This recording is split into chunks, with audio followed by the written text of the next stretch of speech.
Hello and welcome to our YouTube channel Omega classes. दोस्तों, हम question bank solve कर रहे थे रोटेशनल डायनेमिक्स का। उसमें एमसीक्यू और 1 मार्क के जो क्वेश्चन थे वो हमने कर दिए हैं। आज हम स्टार्ट करते हैं शॉर्ट आंसर 2 मार्क्स। ठीक है, क्वेश्चन है उसमें पहला दिया है अ flywheel is revolving with constant angular velocity. A chip of its rim breaks and flies away. What will be the effect on its angular velocity? देखो, एक फ्लाईव्हील है, मतलब एक डिस्क है और रोटेट हो रही है कुछ तो एंगुलर वेलोसिटी से, लेकिन घूमते घूमते क्या हुआ, उसका कुछ पार्ट जो रिम मतलब एंड साइड वाला पार्ट जो है वो कट के निकल गया। तो पार्ट कट के अगर निकल गया तो मास कम हो जाएगा। ठीक है, फ्लाईव्हील का मास कम हो गया ना, तो उसका मोमेंट ऑफ इनर्शिया कम हो जाएगा, और मोमेंट ऑफ इनर्शिया कम होगा तो ओमेगा मतलब एंगुलर वेलोसिटी अपने आप बढ़ेगी, क्योंकि क्या है, law of conservation of momentum इसमें वर्क करता है। मास कम तो मोमेंट ऑफ इनर्शिया कम, मोमेंट ऑफ इनर्शिया कम तो ओमेगा बढ़ेगा, क्योंकि मोमेंट ऑफ इनर्शिया में क्या है, एंगुलर मोमेंटम कांस्टेंट होना चाहिए। I omega is equal to constant. I कम हो गया तो ओमेगा को बढ़ना पड़ेगा, तो वही लिखना उधर कि मोमेंट ऑफ इनर्शिया कम होगा इसलिए एंगुलर वेलोसिटी बढ़ेगा। ठीक है, सेकंड है the moment of inertia of a uniform circular disc about a tangent in its own plane is 5/4 mr²। Diagram draw करना पड़ेगा। दूसरा है उसमें, ये है हमारा क्या है, डिस्क है, सर्कुलर डिस्क है, उसका moment of inertia about tangent in its own plane. ये उसका प्लेन है, इसको टेंजेंट कैसे है, ये ऐसा। ठीक है, टेंजेंट भी उसी के प्लेन में ऐसी टेंजेंट है। इसके अबाउट का मोमेंट ऑफ इनर्शिया दे के रखा है 5/4 mr²। Okay, where n is mass and r is the radius. Okay, find its moment of inertia about an axis through its center and perpendicular to its plane। मतलब ये centre से पास होने वाले axis और इस डिस्क के perpendicular जो होगा एक्सिस, उसके अबाउट मोमेंट ऑफ इनर्शिया निकालना है। तो इसमें सोचो थोड़ा। हमको इस तरह से दिया है, तो हम क्या करते हैं, पहले इस एक्सिस के अलोंग मोमेंट ऑफ इनर्शिया निकालते हैं, मतलब अलोंग डायमीटर निकाल लेते हैं। अलोंग डायमीटर कैसे निकालेंगे, तो यहां से ये डिस्टेंस कितना है, r है, ये मान लो IO है, हम क्या करते हैं, इसको ID बोल देते हैं, ये जो है इसको बोल देते हैं ID, moment of inertia along the diameter, क्या अबाउट द डायमीटर बोल सकते हैं। तो ये जो है IO में कैसे लिख सकता हूं, theorem of parallel axis use करके ID प्लस mr²। ये है पैरेलल एक्सिस का थ्योरम। ठीक है, यहाँ पे IC होता था, लेकिन हमें यहाँ पे क्या लेना है, ID लेना है। तो IO मालूम है 5/4 mr², ID निकाल लेंगे प्लस mr², तो ID आ जाएगा 5/4 mr² माइनस mr²। ये आ जाएगा आंसर हमारा mr²/4। ठीक है, तो देखना यहाँ पे पैरेलल एक्सिस का काम खत्म हो गया। अभी एक डायमीटर है और एक दूसरा डायमीटर, दोनों डायमीटर के अलावा का जो मोमेंट ऑफ इनर्शिया होगा वो सेम होगा।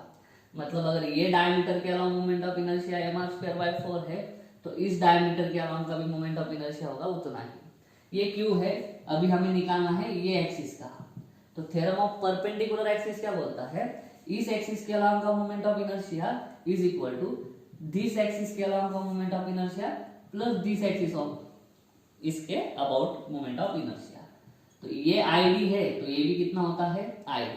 हमको मालूम है IZ is equal to IX plus IY। ठीक है, तो ये IC बोल देता हूं मैं, IC is equal to ID plus ID, 2 times ID हो जाएगा, क्योंकि दोनों सेम है, दोनों अबाउट डायमीटर है ना, तो दोनों के about moment of inertia same होगा। तो 2 times mr²/4 is equal to mr²/2। तो हमारा जो रिक्वायर्ड आंसर है फाइनल, वो कितना आ जाएगा, mr²/2 आ जाएगा। ठीक है, चाहो तो आप स्क्रीनशॉट ले सकते हो इसका। फिर हम देखते हैं नेक्स्ट क्वेश्चन। चलिए थर्ड देखते हैं, डिराइव एक्सप्रेशन, ये थ्योरी है, आप कर सकते हो। नेक्स्ट न्यूमेरिकल है, द मोमेंट ऑफ, फोर्थ अभी देख रहे हैं, the moment of inertia of a body about a given axis is 1.2 kg/m²। Fourth है। ठीक है, फोर्थ है मोमेंट ऑफ इनर्शिया दे के रखा है I is equal to 1.2 kg metre square. Next है initially body is at rest, शुरुआत में बॉडी रेस्ट में है, ठीक है। For what duration on angular acceleration of 25 radian per second square. Angular acceleration दिया है 25 radian per second square must be applied about that axis in order to produce rotational kinetic energy of, rotational kinetic energy दे दी है उन्होंने, वो है 1500 joule, ठीक है। Okay, time निकालना है हमको। देखना हमारे पास रोटेशनल काइनेटिक एनर्जी का फॉर्मूला है half I omega square. Half ये भी है हमारे पास, देखो क्या क्या है, 1500 है, हाफ है, आई भी है 1.2, ओमेगा नहीं है, ठीक है, ओमेगा नहीं है, लेकिन ओमेगा की जगह पे हम डाल सकते हैं alpha upon T, because alpha is equal to sorry alpha is equal to होता है ओमेगा अपॉन टी है, वो क्या हो जाएगा अल्फा इंटू टी, फिर अल्फा इंटू टी इसका square sorry 1500 half into 1.2 into, चलो ये लिख देता हूँ मैं 0.6 इंटू अल्फा का स्क्वायर मतलब 25 इंटू 25 इंटू टी का स्क्वायर, टाइम ही निकालना है तो सबकी वैल्यू डाल दो, आ जाएगा 1500, सॉरी इसको ऐसा लिखता हूँ मैं 15 into 100, 0.6 into 25 into 25 into T square, ये 25, ये 4 है ना। उसके बाद में ये 60 है, ये 0.6 है, 60 is equal to 0.6 into 25 into T square, ये 0.6 नीचे डिवाइड हो जाएगा, और ढंग से देखो जैसे ही 0.6 नीचे डिवाइड हो जाएगा क्या हो जाएगा आंसर 100 हो जाएगा। कैसे, 60 divided by 0.6 is equal to 25 T square, 60 divide by 0.6 करो 100 आएगा, ये 25 इधर आ जाएगा is equal to T square is equal to 4, T is equal to 2, time कितना आ गया हमारा 2 सेकंड, यही हमको निकालना था, ठीक है। चलो ये फोर्थ था, उम्मीद करता हूँ समझ में आ गया होगा, चाहो तो स्क्रीनशॉट ले लो, फिर देखते हैं नेक्स्ट, ठीक है।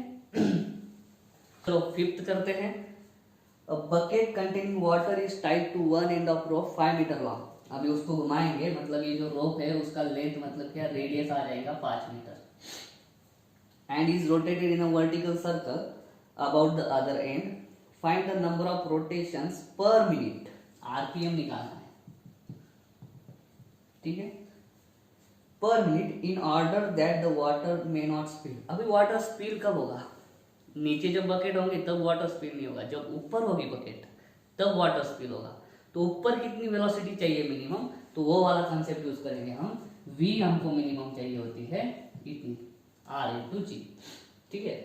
तो पहले v निकाल लेते हैं, देखो v आएगा तो ओमेगा आएगा, ओमेगा इज इक्वल टू होता है 2 पाई, तो ओमेगा आ गया तो n भी आ गया, ठीक है। ये n जो आएगा वही है फ्रीक्वेंसी, आरपीएम मतलब क्या फ्रीक्वेंसी, लेकिन ये n जो आएगा वो पर सेकंड में आएगा, उसको 60 से मल्टीप्लाई कर देंगे पर मिनट में हो जाएगा। तो पहले v निकाल लेते हैं, अंडर रूट r क्या है 5, g में 10 ले लेता हूँ, एक्चुअली 9.8 है तो 9.8 ले लेते हैं, लेकिन 10 लेते तो क्या अंडर रूट 50 होता, मैं अप्रोक्सीमेशन से कर रहा हूँ, ठीक है। तो v is equal to under root 49 point something होगा, ठीक है। तो v इज इक्वल टू क्या आ जाएगा 7 पॉइंट समथिंग, मैं सिर्फ 7 लिखता हूँ, ठीक है, v इज इक्वल टू 7।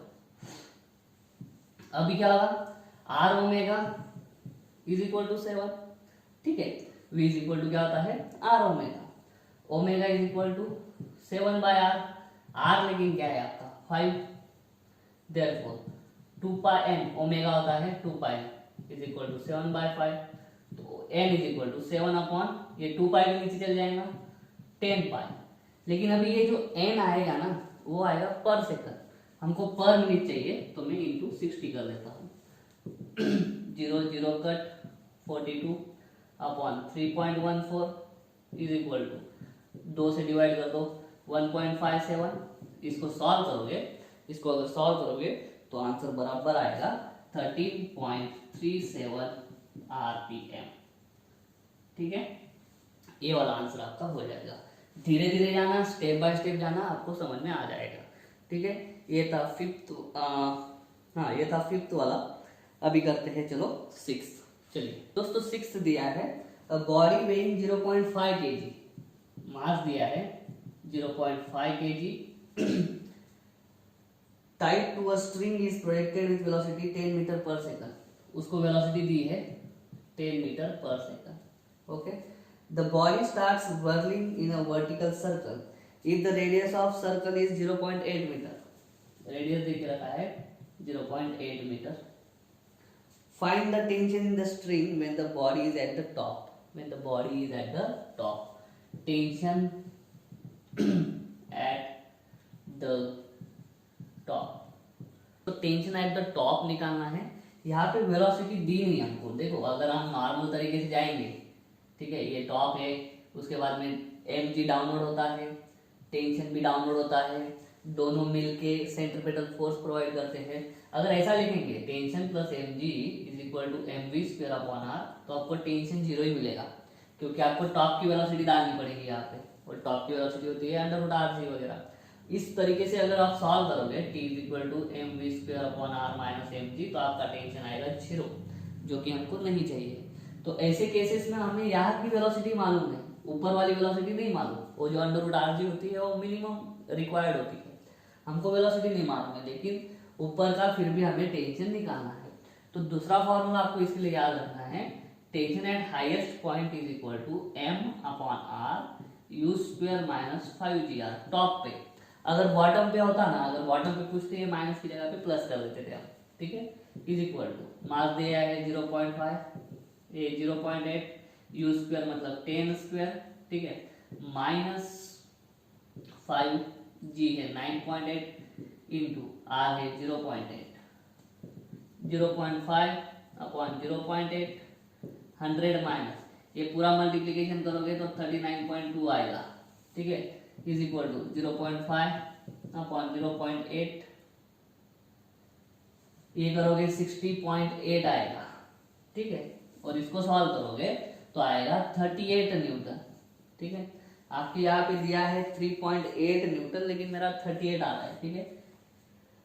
तो ये एक बार चेक कर लेना, मेरा तो 38 आ रहा है, दिया है उसमें 3.8 न्यूटन। देखना एक बार, आप खुद सॉल्व करके देखना, क्योंकि मुझे तो नहीं लगता कि उतना होगा। 60.8 इंटू 5 डिवाइडेड बाय 8, उसको करोगे तो 38 ही आएगा, ठीक है, क्योंकि ये 8 7 जा सही है, 38 ही आना चाहिए इसका आंसर, ठीक है। चलिए ये था 6, और इसी के साथ साथ हमने जो आपका क्वेश्चन था कौन सा 2 मार्क्स ईच, वो कंप्लीट कर दिया है। अभी देखते हैं 3 मार्क्स ईच। 3 मार्क्स ईच में स्टार्ट करते हैं। देखो फर्स्ट, सेकंड, थर्ड, फोर्थ, ये जो है ये सारे थ्योरी क्वेश्चन है। हम फिफ्थ से करते हैं। Railway track goes round a curve having radius of curvature 1 kilometre, ठीक है, रेडियस देके रखा है 1 किलोमीटर, मतलब कितना 1000 मीटर। नेक्स्ट है the distance between rails is 1 metre, distance between rails is 1 metre. Find elevation of the outer rail above the inner rail so that there is no side pressure against the rail when train goes. Okay, ये banking पे depend है, ठीक है। Speed देके रखा है 36 kilometre per hour, इसको convert करेंगे मीटर पर सेकंड में, 5/18 से मल्टीप्लाई करके आएगा 10 मीटर पर सेकंड। इलेवेशन निकालना है, ये रेल पहले ऐसी थी, अभी ऐसी होगी, ये थीटा होगा। ये जो इलेवेशन है ये हाइट हमको निकालना है। ये डिस्टेंस दे दिया है हमको ऑलरेडी, कितना था 1 मीटर था, ठीक है, हाइट निकालना है। थीटा निकल गया तो हाइट निकल जाएगा, ठीक है।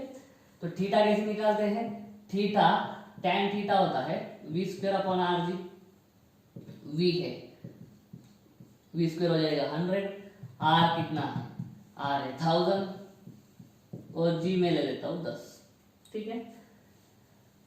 चलो 9.8 ही लेते हैं, एक्यूरेट आंसर चाहिए तो tan थीटा हो जाएगा कितना 0 0 0 0 कट 1/98, 1/98 कैसे 0 cut 0 cut 0 cut 0 cut 10 into 9.8 हो जाएगा 98। और डायग्राम से tan थीटा निकालो, अपोजिट अपॉन एडजेसेंट, दोनों इक्वेट कर दो, ये फर्स्ट इक्वेशन ये second equation, h by 1 is equal to 1 by 98, तो h is equal to 1 by 98, 1 by 98 करोगे तो 1.02 सेंटीमीटर आएगा, सेंटीमीटर, ठीक है, नहीं तो 1 बाय 98 होता है आपका 0.0102 मीटर, लेकिन उसको सेंटीमीटर में इस तरह से देखेंगे, ठीक है, 1.20 सेंटीमीटर आंसर आएगा उसका। चाहो तो स्क्रीनशॉट ले सकते हो। सिक्स्थ करते हैं, दिया है a flywheel of mass 8 kg and radius 10 centimetre, mass 8 kg, radius 10 centimetre मतलब 0.1 metre, rotating with uniform angular speed of 5 radian per second, omega दिया है 5 radian per second, about its axis of rotation subjected to accelerating torque of 0.01 newton metre, torque दिया है 0.01 newton metre, ठीक है, for 10 seconds, time भी दे दिया है 10 seconds. Calculate change in angular momentum, delta L निकालना है, और change in its kinetic energy, delta के। सॉरी, चलिए क्या करेंगे, अभी सिर्फ रोटेटिव हो रही है तो रोटेशनल काइनेटिक एनर्जी का चेंज होगा। चलो मोमेंटम का चेंज कैसे निकालेंगे, आई ओमेगा 2 माइनस आई ओमेगा 1, क्योंकि मोमेंट ऑफ इनर्शिया तो कांस्टेंट ही होगी, है ना, तो delta L I common omega 2 minus omega 1, omega 1 है हमारे पास 5 रेडियन पर सेकंड, ओमेगा 2 कैसे निकालेंगे, तो देखो टॉर्क दिया है, ठीक है, टाइम दिया है, तो उससे अल्फा आ जाएगा, अल्फा आ जाएगा तो हमको पता चल जाएगा ओमेगा 2 का भी, है ना। देखो क्या होगा, tau is equal to I alpha, tau is equal to I into omega upon t, tau is equal to, चलो बस हो गया, टाउ क्या है 0.01 आई, अब ये फ्लाई व्हील है ना, फ्लाई व्हील मतलब डिस्क होता है, डिस्क का मोमेंट ऑफ इनर्शिया होता है mr square upon 2, mr square upon 2, m है 8 r स्क्वायर मतलब 0.01 हो जाएगा r स्क्वायर अपॉन 2, ये हो गया i इंटू ओमेगा मालूम नहीं इंटू अपॉन टी, टी कितना है, टी है 10, इससे हमारा ओमेगा आ जाएगा, बाद वाला ओमेगा 2, स्टार्टिंग वाला तो है हमारे पास 0.01 कर 0.01 कर, ये 20 upon 8 is equal to omega 2, 20 upon 8 कितना होगा, ओमेगा 2 होगा 8 टू द 16 बचा 4 2.5, तो चेंज इन मोमेंटम आई है हमारा कितना, आई आ रहा है ये 8 इंटू 0.01 अपॉन 2, ओमेगा 2 है 2.5, पहले लेकिन बड़ा वाला लेता हूं मैं और बाद में 2.5, ठीक है, ये 4 इंटू 0.01 इंटू 2.5, 2.5 इंटू 4 होगा 10 into 0.01 is equal to 0.1 kg metre square per second, ये है चेंज इन मोमेंटम, तो चेंज इन मोमेंटम आ गया आपका 0.1 kg metre square per second. तो अभी हमें और भी निकालना है चेंज इन काइनेटिक एनर्जी, तो चेंज इन काइनेटिक एनर्जी क्या होगी, half I omega 2 square minus half I omega 1 square, ठीक है, तो यहां से हाफ और आई common, omega 2 square minus omega 1 square, half I कितना है हमारा, वो रहा 8 इंटू 0.01 अपॉन 2 इंटू ओमेगा 2 का स्क्वायर माइनस ओमेगा 1 का स्क्वायर, काइनेटिक एनर्जी का चेंज नेगेटिव नहीं होता, तो पहले ओमेगा 1 स्क्वायर लिखता हूं मैं, 5 का स्क्वायर 25 माइनस ये ओमेगा 1 का स्क्वायर मतलब 2.5 का स्क्वायर हो जाएगा 6.25 इज इक्वल टू, ये क्या रहेगा 8/4, 8/4 2 इंटू 0.01 इंटू ये कितना हो जाएगा 25 माइनस 6 कितना होता है, 25 माइनस 6 19 और ये वापस तो आ जाएगा 18.75, तो 18.75 इंटू 2 करो कितना आएगा 1.5 मतलब 0.375 जूल आ जाएगा मेरा, कैसे? इन दोनों का मल्टीप्लीकेशन करा मैंने 37.5 है इंटू 0.01 कर दिया 0.375। आपके इसमें आंसर थोड़ा अलग दिया है 0.625, लेकिन भैया मेरा तो इतना ही आ रहा है। ठीक है, हो सकता है मैं गलत हूँ, हो सकता हूँ मैं करेक्ट भी हूँ। ठीक है, एक बार चेक कर लेना अगर आपको कहीं गूगल पे मिलता हो इसका आंसर तो। चलिए 7th करते हैं दोस्तों, लास्ट होगा ये आज का। Two wheels of moment of inertia 4 kg/m² rotate side by side at rate of 120 revolutions per minute and 240 revolutions per minute respectively in opposite directions। ठीक है, दोनों के मोमेंट ऑफ इनर्शिया सेम है 4 kg/m², n1 है 120 revolutions पर minute और n2 है 240 revolutions पर मिनट। ठीक है, इन अपोजिट। ठीक है, उसके बाद में क्या बोला है उन्होंने, उसके बाद में दोनों को ना ज्वाइन कर दिया है coupled by means of weightless shaft, एक शाफ्ट से कनेक्ट कर दिया है।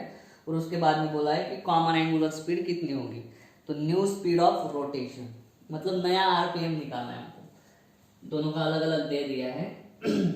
देखो इससे ω1 क्या आ जाएगा 2πn1। ठीक है, इज इक्वल टू 2π इंटू 120।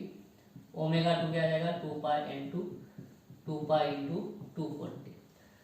अभी ये यहाँ पे हमें क्या है, जब भी ऐसा न्यूमेरिकल आएगा law of conservation of momentum use कर लेना। ठीक है, पहले सेपरेट सेपरेट मोमेंटम क्या है 2π इंटू 240 माइनस 2π इंटू 120, ऐसा नहीं। एंगुलर मोमेंटम क्या होता है L is equal to I omega.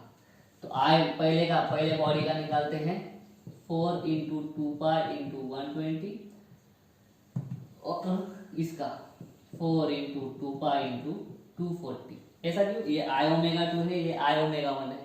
दोनों का जो ओमेगा है ना वो अपोजिट डायरेक्शन में है, तो दोनों का मोमेंटम जो है वो ऐड नहीं होगा, वो सब्ट्रैक्ट होगा। Momentum is a vector quantity. ये इनिशियल मोमेंटम है, बाद में फाइनल मोमेंटम। फाइनल मोमेंटम क्या होगा, दोनों की वेलोसिटी एक जैसी होगी, common angular velocity same direction में होगी दोनों की। ठीक है, सेम डायरेक्शन में होगी अभी, तो क्या होगा दोनों का मोमेंटम तो मोमेंट ऑफ इनर्शिया तो ऐड होगा, लेकिन अभी ओमेगा भी क्या होगा, ओमेगा भी एक कॉमन होगा कोई तो, और ओमेगा को मैं लिखूंगा 2π। यहाँ पे क्या करता हूं मैं 4 into 2π common, 240 minus 120 is equal to I1 plus I2 8 हो जाएगा इंटू 2πn, 2π कट 4, यहाँ पे 2, 240 माइनस 120 कितना आएगा 120 2n, n is equal to 60 rpm। ये है law of conservation of momentum. Initial momentum is equal to final momentum. Final momentum एक पूरी बॉडी बन जाती है, पूरी बॉडी की मोमेंट ऑफ इनर्शिया क्या हो जाएगी, दोनों जो डिस्क है उनका मोमेंट ऑफ इनर्शिया, ठीक है, प्लस कॉमन एंगुलर वेलोसिटी। पहले डिस्क का I1 ओमेगा, दूसरे डिस्क का I2 ओमेगा, दोनों की डायरेक्शन अभी सेम होंगी, कॉमन एंगुलर वेलोसिटी बोला है तो दोनों का मोमेंटम इधर ऐड होगा, इधर सब्ट्रैक्ट हो रहा था, दोनों को इक्वेट कर देंगे आंसर आ जाएगा। तो दोस्तों इस तरह से आपका रोटेशनल डायनेमिक्स खत्म हो चुका है। आगे 3 या 4 मार्क के जो क्वेश्चन है लॉन्ग, वो थ्योरी क्वेश्चन है, वो आप देख सकते हो। ठीक है, वो सारे वीडियो मैंने बना के रखे थे। उम्मीद करता हूँ अच्छा लगा होगा। अगर ऐसा है तो वीडियो को लाइक करो, वीडियो को शेयर करो, चैनल को सब्सक्राइब कर देना। मिलता हूँ नेक्स्ट वीडियो में, तब तक के लिए जय हिंद।